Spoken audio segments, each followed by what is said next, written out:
like, oh my God, this and a martini. Bitch, you gonna die. Are you okay?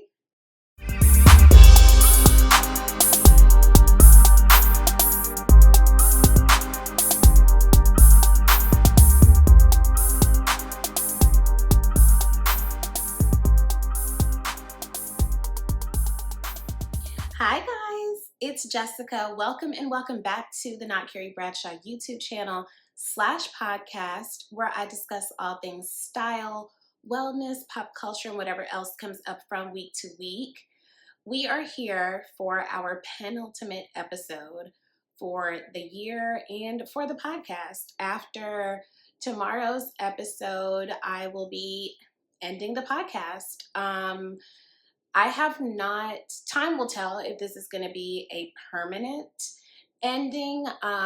It'll be a farewell for now. So yeah, it's this episode, one more tomorrow, and that'll be it. That's how we are closing out the year. Do not be alarmed if you even care. I don't even know if you care or whatever, but I will still be on my YouTube channel. I will still be doing short form content on TikTok and Instagram. I will still be writing on my Substack. So I will still be creating content, just not through this vehicle for a while or forever. We'll see what happens. So for the almost last time, let's get into our fashion segment before we kick off the main, chit chat yapping stuff. So if you are new here or forgot or whatever, because there's a lot going on, the saga to get my medication for insulin resistance continues. Do not slide in my comments with advice, with recommendations. I'm on top of it. It's just the American healthcare system. Please don't give me any advice. Please do not send me a DM. Please do not email me or anything of the sort. My God, on today. With that being said, I am having a tough time managing my weight. So when I came back from visiting family in Atlanta, I just felt like, okay, I had like a burst of energy and I was like, let me purge some things in this closet. And I was really going back and forth on doing that for two reasons. Number one, I really like my clothes. I buy things that I really like because I want to wear them and rewear them often and come up with new ways to wear them. So when I make a choice to give something away or to sell something, it's, it has to be purposeful. And I have decided that I really want to start elevating my style, especially because we got a full-time job. We like it a whole lot. It's, in the music industry, I get to be around creatives. So I get to have a little bit more fun with what I wear to the office. So I want to start elevating some of my pieces, taking more chances, being a little bit more bold. And that means giving away some stuff to make room for the new stuff. And I was really struggling with that because I was like, this is kind of also confirmation that I may not be able to lose this weight. It's a confirmation that, okay, this is, somewhere that we didn't think we would be again, but here we are. And I have to take, those steps to make sure that I'm still treating this body well at any and every size. And for me, a girl who likes to dress up, that means having things that fit, right? So I have literally 3 bags of clothes right next to me that will be picked up and donated to take on a life of their own. I am not one of those people who donates shitty things to people. I think that if someone is in a position where they need to, have clothes donated to them or shop at a Goodwill or something like that, they deserve to have quality things. So these are pieces that I really, held on quite tightly to that were staples in my wardrobe. And I really had to think about the fact that sometimes, even though this is just, clothes to some people, but sometimes in life we hold on so tightly to what we know and what we've had and what has served us for a certain time period that we don't make the space to receive anything new that could take us to our next place, that could elevate us, that could help us to exercise our free will a little bit more. And it's also just like a way to like shift the energy in your home. As I'm recording this, it is December 30th. So in my family, and I'm sure a lot of Black American families, you go into the new year with a very clean home. So this is, a part of that exercise. And it just kind of got me to thinking, like, what else am I being really rigid on? Are there any other beliefs, like strongly held beliefs that I have that might be draining me or might be holding me back from what I'm capable of, or, elevating, growing, progressing, all of the things, right? So, yeah, I'm doing a closet purge to make room for new things. The other thing I want to talk about, I'm gonna hold your hand like Cynthia Erivo and Ariana Grande, just like this. If you're watching on YouTube, a little ASMR. If you're listening, we have to talk about Beyonce coming on as a co-host to next year's Met Gala. So the Met Gala is, this annual fashion benefit gala that happens every year, the first Monday in May. Anna Wintour is the HBIC over all the things. There's a different theme every year. The theme coincides with the museum's new fashion exhibition. It's a whole thing. It is also an exercise in capitalism, right? Because while it is important to raise money for the arts and to keep the Costume Institute going, it's also just riddled with capitalism. Some of your favorite designers uses it as an opportunity to promote new things. Some people use it as an opportunity to make political statements.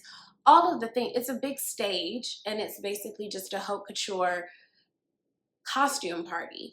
When we think about the people who have been like the queen of the Met, we really think about like Rihanna, who Rihanna is to the Met what Heidi Klum is to Halloween. Like, Rihanna has been regarded as kind of the queen of the Met for the past few seasons. So while a lot of Beyonce's looks, tend to make best dressed lists, and we're always waiting with bated breath to see if she will grace everyone with her presence, this isn't like a feature event for her when I think about it, right? She's not someone who shuts everything down fashion wise. Beyonce shuts everything down because she's Beyonce, right? So Jeff Bezos is also co-hosting or sponsoring the Met Gala this year. And a lot of people are now kind of asking the question, if we are to believe the cultural implications that Beyonce has put in her past two albums, well, her past three albums, because I think Formation was when a lot of white people discovered that Beyonce was Black for real. And even being at the Cowboy Carter tour, there were so many political interstitials. There's so much being said about Black Americans and our contribution to culture. And we want to think of Beyonce as one of us. We want to think of Beyonce as one of the people. And at the end of the day, she simply isn't. Is she a Black woman from the South who has Black American, Southern roots? Absolutely. And a lot of us take a huge pride in being in that number as well. But we have to remember that under capitalism, number one, under capitalism, there is no ethical consumption. That's number one. And number two, we don't know that lady for real. What we do know is there is a such thing as class solidarity. So while we, again, want to see Beyonce as like, I don't know, our big cousin, our big sister, like a part of our collective family. And in a lot of ways, she is very much just a Black girl from Houston. Beyonce and her husband are also billionaires. Most of us will never touch the hem of that garment financially. And as much as we want to believe that, she is a very philanthropic person, I'm sure we don't even know the extent of all of the money that her family donates, to different causes.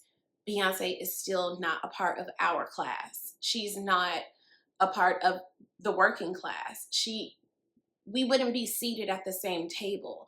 So on the one hand, it's like, okay, do you mean the things that you say in your music about, being like for the people and how important Black people are? Is that stuff real when you would go and partner up with a person who is not at all a benevolent billionaire, whose workers are treated like shit, who, is contributing to the climate crisis, like we have to accept that. Even I think that it's a really complicated thing as well for Black billionaires, because when you think about what Black Americans have contributed to this country, we built this shit and we still have not gotten our just due. So it's like, on the one hand, when you look at the fact that Beyonce has been working her whole life, she deserves to be paid really well for what she contributes to culture, what she gives us as an artist. Yeah, Black people deserve like back pay times 1,000 for what our ancestors never received. Absolutely. However, and plus, we know that billionaires are contributing to a lot of what is making life shitty right now. And that's a tough place to be in, especially because, again, the Fashion Institute, the Costume Institute at the Metropolitan Museum of Art, it requires money to keep going. So we also need those people's money. So something that I'm kind of sitting with is, what are my limits when it comes to the fact that we don't know any of these people for real, for real? Beyonce barely talks to us, and I don't blame her. Beyond her music, we don't really get a lot of interviews. We don't get a lot of what she's thinking or anything like that. We do not know that lady. We know her art, and we want to believe that what she's saying in her art is who she truly is, but we don't know. So the whole thing of separating the art from the artist, when we are learning so much, like almost to the point of getting like whiplash about people that we like, that we enjoy, whose content matters to us. What do we do when, like, with the knowledge that they aren't the people that we wanted them to be? And I think that it is a slippery slope, because I'm not listening to no fucking R. Kelly. I will leave a room if you turn on R. Kelly. However, I watch stuff that Harvey Weinstein produced. We all have to have our own line. And I think it's kind of unreasonable to be disappointed when we are confronted with the humanity of our favorite artists, celebrities, whatever. Even like John Galliano got in so much trouble for saying these horrible anti-Semitic racist things years ago. He was ousted from, I think, Dior at the time. And,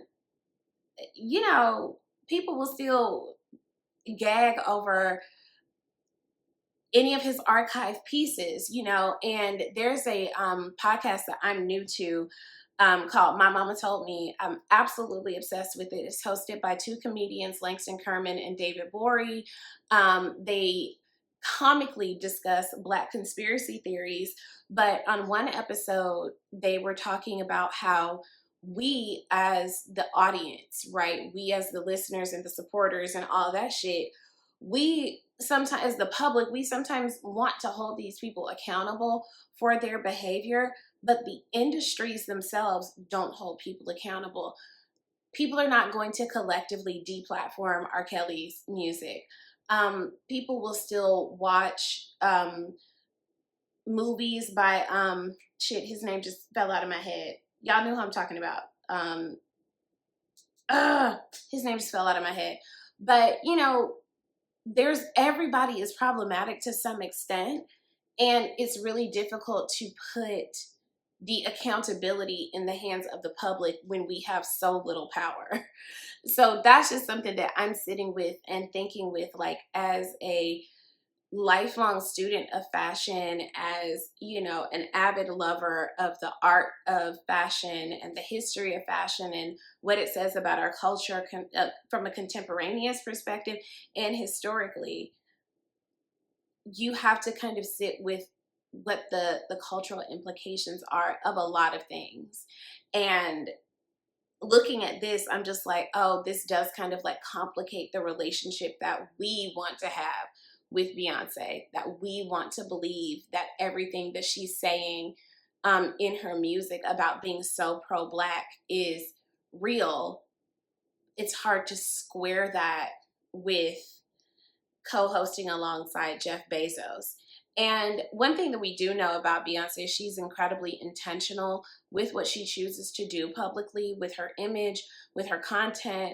For all we know, she's playing 3D chess and we'll just see what happens, right? Like maybe there's going to be some big reveal. Maybe we find out what Act 3 is. I don't know, but there is a such thing as class solidarity, and there is no point in us being consistently disappointed and overwhelmed with grief when we discover just how human some of our faves are. And there also just has to be a limit, and you decide for yourself like what that limit is. Like, I ain't gonna hold y'all, I did not know that people were that outraged about Chris Brown. I had no idea that Chris Brown was getting this kind of quote unquote cancel treatment, despite the fact that he had like a world tour that did really well.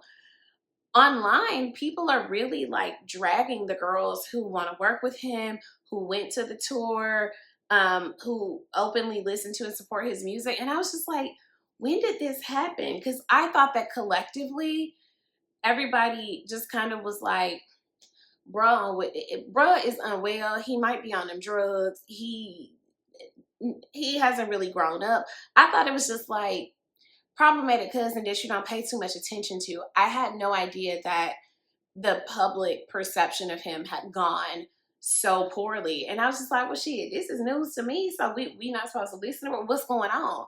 And then it's also, you don't want to be led by what other people are doing. So you want to make a decision for yourself and like stand on that shit. But it's also like, where's the line? Because all of these people are deeply flawed. Like, I think in order to get to a certain level of success, you have to be willing to do some grimy shit. It has become painfully obvious that not everybody is necessarily working super hard to get good things in life. However, and I think that in order to have a certain amount of money and a certain amount of power and pull in this world, you might have had to do some questionable shit behind the scenes that, like, ignorance is bliss. Baby, I don't even want to know anymore. I don't even want to know anymore. But then at the same time, I do. Because do we want to support people who make the world worse for us? It's a lot to sit with, especially with the constant barrage of things that are happening all the time. Like, we were never meant to consume this much media, my God, on today, which is part of the reason why I am ending this podcast, because I feel conflicted about throwing my voice into a very noisy landscape of media. So that is my drawn out fashion segment. And stay tuned. We're going to discuss a couple of things that we need to talk about as a family, about how we acting on social media. Okay, so stand by. We'll be right back. All right, guys, welcome back. First of all, I don't know if y'all have seen the way that people have taken the concept of a charcuterie board and absolutely bastardized it. And now I feel like we're just getting charcuterie slop, and it's riddled with sodium. And I'm like, is anybody thinking of their health? My God, on today, is this big pharma conspiring with social media to make everybody have to get on high blood pressure medication? What is happening? I don't know if y'all have seen this, but it will be somebody, they will have a bag of potato chips, and then they will put olives and like salted cured meats, like a salami, a prosciutto perhaps. And what else have I seen? Gherkins, like cute little gherkin pickles. And just mix it up. And they're like, oh my God, this and a martini. Bitch, you gonna die. Are you okay? That is entirely too much sodium. Like, my tongue is going numb just from looking at this shit. If y'all haven't seen it, please just check out, like, put charcuterie and just see like the slop that people are now coming up with. Is everyone okay? The answer is no. The answer is no. Moving right along. I want to gatekeep our language more. I again, this podcast that I'm listening to with these two very entertaining, self-aware Black comedians has me thinking about several things. And one of the conversations they were having was around like AAVE. And on the one hand, I recognize that shared language is integral to culture, to cultural sustaining, right? To be understood is helpful. However, I cannot begin to explain to you the rage that I feel when words that we have been using our whole entire lives make their way onto the internet and then people want to tell us what the fuck they mean. The way people have made unk and tried to tell us that unk means uncool as opposed to unk being short for uncle, you can fuck right off. And then it's the fact that our language is then being relegated to just like, oh, it's TikTok speak. No, the fuck it's not. And it's especially frustrating for me because I have a very diverse group of friends here. Most of my Black American friends are in Atlanta, in LA, in DC. I don't have a lot of Black American friends here in New York. New York is a diverse city. That tracks, right? And these are people who I know and love, who I consider that I'm in community with, that we can have open and honest conversations. But if I stopped them and called them out on every fucking phrase that they use from TikTok that came from us, I would never be able to have a conversation with them. And sometimes it do just be a bit much. Like the whole, he's a good man, Savannah. Why are you saying that? Do you know where that come from? And then you're in a position where you are now like a cultural teacher or something. And it's like, shit, I don't even want you to know what it means. Sometimes just be wrong. Like, maybe we should just gatekeep the knowledge of what some of these things means. And maybe we need to be okay with let people misuse it. Let people not know the origins. But for a culture of people who I feel like we never really get our just due for what we put out into the world, I feel so protective of our style, of our language, of our contributions that, yeah, it's just like we get no respect. You know what I mean? Like, it's like Black Americans are like at the bottom of the barrel in terms of the diaspora in some ways. And then it's especially frustrating when we have Black Europeans constantly telling us that we have no culture while using our words. What are you talking about? It's in the room with us right now. Cut it out. I'm so far over that. And yeah, on the one hand, I would love for us to be understood and celebrated, but I just fucking wish we could have something to ourselves. And I feel like nigga is the only thing we got. And kind of not that, because y'all be giving some people a hall pass on that, and I don't like that. The whole concept of a cookout ain't no cookout. And if it was a cookout, you couldn't bring anybody that's not us over there. I don't like that. You can take them a plate home. And I'm saying this about my very close white friends who I love dearly, okay? If there was a proverbial cookout, you can't come. That space is not for you. That space is not for you. Every space that is ours simply cannot belong to everybody, especially when nobody gives us credit for the spaces we create. My God, it's so frustrating. Anywho, lastly, we have to talk about how people have taken the phrase "Who Gon Be the Boys" and made it incredibly homophobic. Now, when I first came across the phrase, I thought that we were using it to ironically call out misogynistic men, misogynistic and homophobic and transphobic men for being them in these certain kinds of ways that they don't want to acknowledge. Now it's gotten to the point where a man who is doing anything other than an unrealistic, hyper masculinized version of performing manhood, who gonna be the girls? Baby, all that man did was order the sweet tea. Who gonna be the boys? What all he did was sat down. Now what he done did now? It's just getting homophobic. It's getting, and I find it really interesting that some of the people who are making it into a homophobic thing also kind of don't understand that what you're grappling with here are gender norms and gender identities. This is why people have they them pronouns. So it's like on some level, it's clicking for you. It's clicking for you on some level that the way we perform gender is a social construct. The way we show up as men or women, girls or boys, in between, however you identify, it is a social construct. You're almost there. Read the chapter all the way through to the end. Finish the sentence because you're almost there.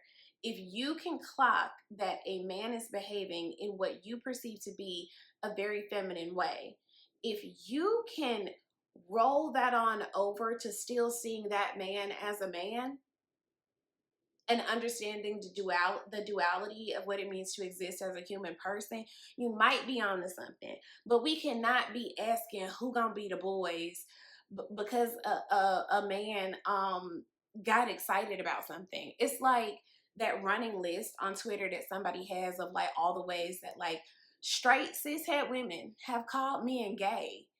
And it's like everything can't be sus. Everything can, you're just being homophobic at this point, hon. You know, and even like calling a dude spicy or calling a dude sassy and all of that stuff is like, I know what you're getting at. However, and you're being a part of the problem. We have to give men, regardless of how they identify, we have to give them the space to perform masculinity. We have to expand our definitions of what masculinity even is.